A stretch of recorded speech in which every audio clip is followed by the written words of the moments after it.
Ah, there you are. Pull up a chair by the fireside. I'm going to tell you a story, but it's not for the faint of heart. My name is Julia Norton, and you're listening to Dark and Twisty Tales, a weekly telling of the lesser-known and more grisly folk stories and fairy tales. Are you sitting comfortably? Then I shall begin. Aschenputtel. The wife of a rich man fell ill, and when she felt that she was nearing her end, she called her only daughter to her bedside and said, "Dear child, continue devout and good, then God will always help you, and I will look down upon you from heaven and watch over you." Thereupon she closed her eyes and breathed her last. The maiden went to her mother's grave every day and wept, and she continued to be devout and good. When the winter came, the snow spread a white covering on the grave, and when the sun of spring had unveiled it again, the husband took another wife. The new wife brought home with her 2 daughters, who were fair and beautiful to look upon, but base and black at heart. Then began a sad time for the unfortunate stepchild. "Is this stupid goose to sit with us in the parlour?" they said. "Whoever wants to eat bread must earn it. Go and sit with the kitchen maid." They took away her pretty clothes and made her put on an old grey frock and gave her wooden clogs. "Just look at the proud princess! How well she's dressed!" they laughed as they led her to the kitchen. There the girl was obliged to do hard work from morning till night, to get up at daybreak, carry water, light the fire, cook and wash. Not content with that, the sisters inflicted on her every vexation they could think of. They made fun of her and tossed the peas and lentils among the ashes, so that she had to sit down and pick them out again. In the evening, when she was worn out with work, she had no bed to go to, but had to lie on the hearth among the cinders. And because, on account of that, she always looked dusty and dirty, they called her Ashenputtel. It happened one day that the father had a mind to go to the fair, so he asked both his stepdaughters what he should bring home for them. "Fine clothes," said one. "Pearls and jewels," said the other. "But you, Ashenputtel," said he, "what will you have?" "Father, break off for me the first twig which brushes against your hat on the way home." Well, for his 2 stepdaughters he brought beautiful pearls, clothes and jewels, and on his way home, as he was riding through a green copse, a hazel twig grazed against him and knocked his hat off. He broke off the branch and took it with him. When he got home he gave his stepdaughters what they had asked for, and to Ashenputtel he gave the twig from the hazel bush. Ashenputtel thanked him and went to her mother's grave and planted the twig upon it. She wept so much that her tears fell and watered it, and it took root and became a fine tree.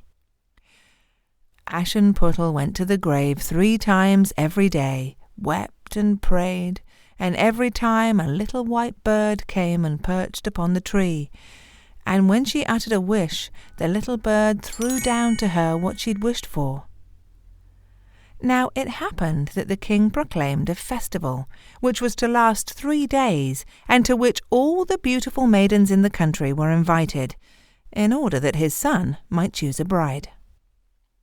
When the 2 stepdaughters heard that they were also to be present, they were in high spirits, called Ashenputtel and said, "Brush our hair and clean our shoes and fasten our buckles, for we are going to the feast at the king's palace." Ashenputtel obeyed, but wept, for she also would gladly have gone to the ball with them, and begged her stepmother to give her leave to go. "You, Ashenputtel," she said, "why, you are covered with dust and dirt. You go to the festival. Besides, you have no clothes or shoes, and yet you want to go to the ball." As she, however, went on asking, her stepmother said, "Well, I have thrown a dishful of lentils into the cinders. If you have picked them all out in 2 hours, you shall go with us." The girl went through the back door into the garden and cried, "Ye gentle doves, ye turtle doves, and all ye little birds under heaven, come and help me. The good into a dish to throw, the bad into your crops can go."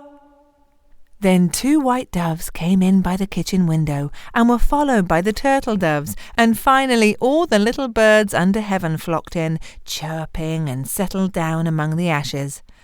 And the doves gave a nod with their little heads, peck, peck, peck, and then the rest began also, peck, peck, peck, and collected all the good beans into the dish. Scarcely had an hour passed before they had finished, and all flown out again. Then the girl brought the dish to her stepmother, and was delighted to think that now she would be able to go to the feast with them. But she said, "No, Aschenputtel, you have no clothes and cannot dance. You will only be laughed at." But when she began to cry, the stepmother said, "If you can pick 2 whole dishes of lentils from the ashes in an hour, you shall go with us." And she thought, she will never be able to do that. When her stepmother had thrown the dishes of lentils among the ashes, the girl went out through the back door and cried, "Ye gentle doves, ye turtle doves, and all ye little birds under heaven, come and help me. The good into a dish to throw, the bad into your crops can go." Then 2 white doves came in by the kitchen window and were followed by the turtle doves and all the other little birds under heaven, and in less than an hour the whole had been picked up, and they had all flown away. Then the girl carried the dish to her stepmother, and was delighted to think that she would now be able to go to the ball. But she said, "It's not a bit of good. You can't go with us, for you've got no clothes, and you can't dance. We should be quite ashamed of you." Thereupon she turned her back upon her, and hurried off with her 2 proud daughters.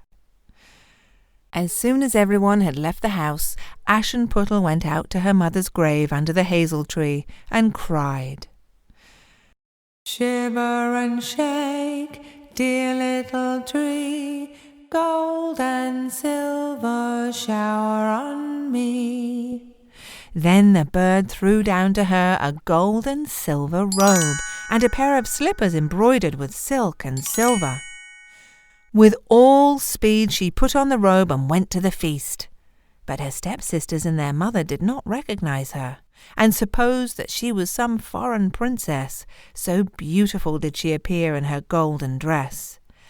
They never gave a thought to Aschenputtel, but imagined she was sitting at home in the dirt, picking lentils out of the cinders.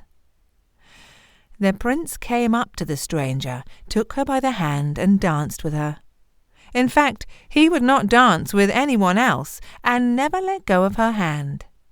If anyone came up to ask her to dance, he said, "This is my partner."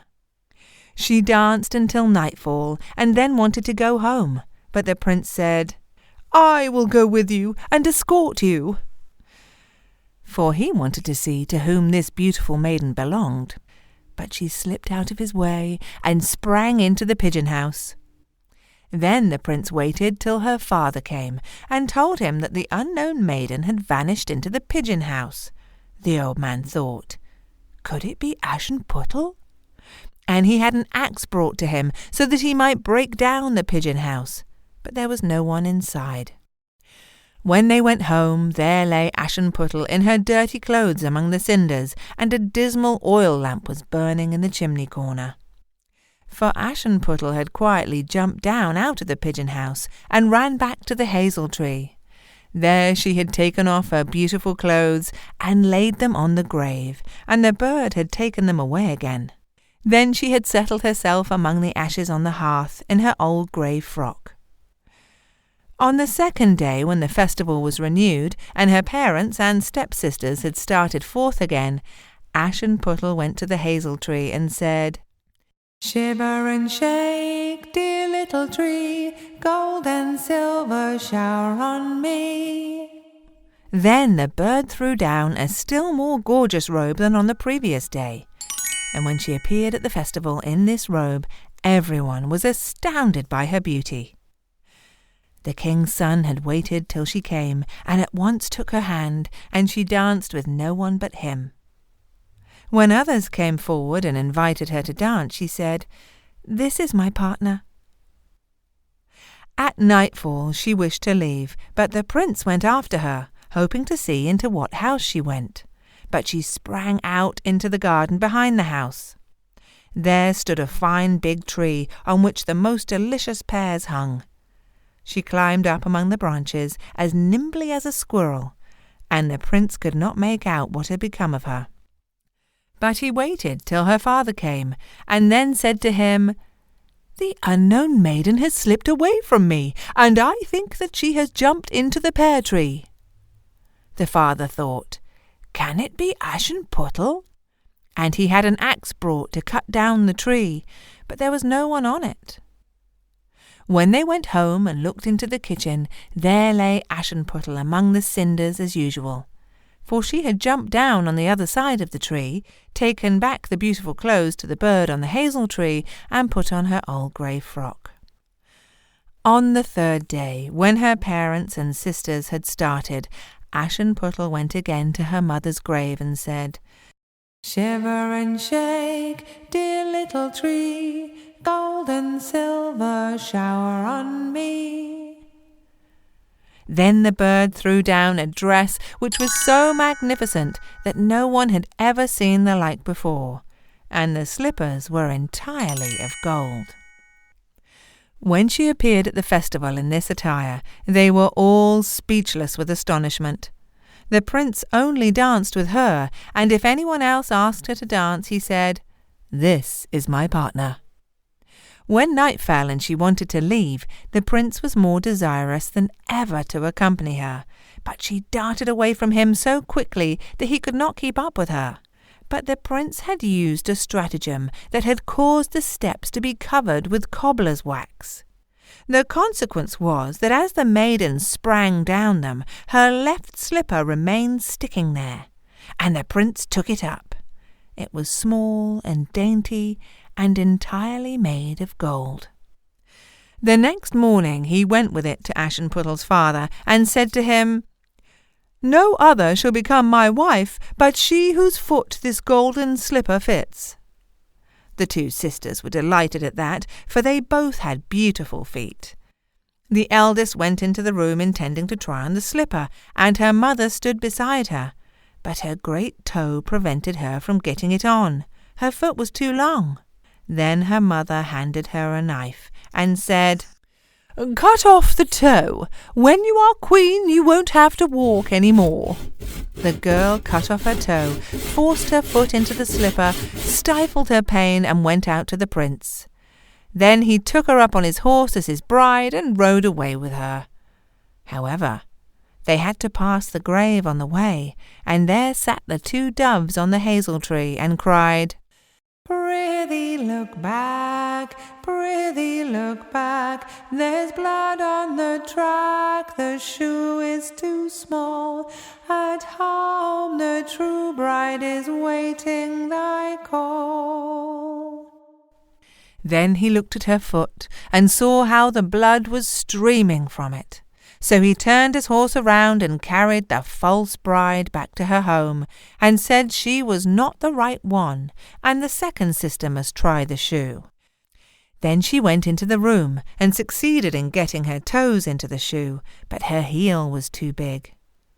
Then her mother handed her the knife and said, "Cut a bit off your heel. When you're queen, you won't have to walk any more." The maiden cut a bit off her heel and forced her foot into the shoe, stifled her pain, and went out to the prince.